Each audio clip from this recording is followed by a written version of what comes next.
How often does a cocaine addict use? This is variable, it depends on the person. Some people can keep it under control, what they feel is control, by using just on the weekends or after work for the day. Other people who are deeper into the addiction can be using on a more of a daily basis or more frequent basis than that. It doesn't matter. We cannot qualify somebody as a cocaine abuser versus an addict depending on how often they use. It's really the consequences of their use, the negative consequences of their use that really qualifies whether there's a problem or not. So some people can use, they would be considered to be users, cocaine users, if they're binging.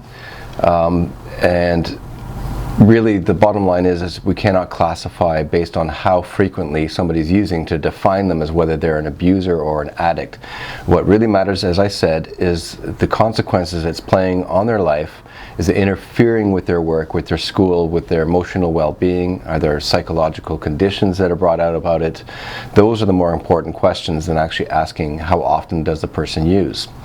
The final thing to say though is that the more often a person uses, the more likely it is that they're deeper into their addiction, the more dependent they are on the drug to cope in life, and it's going to be harder for them to get off of it, and there needs to be more likelihood that they'd have success with an intensive rehabilitation program. And this can involve things like inpatient rehab or as an outpatient, but it takes time, it's variable, and to undo the things that we've learned in our drug abuse days takes time to undo this in part of the recovery.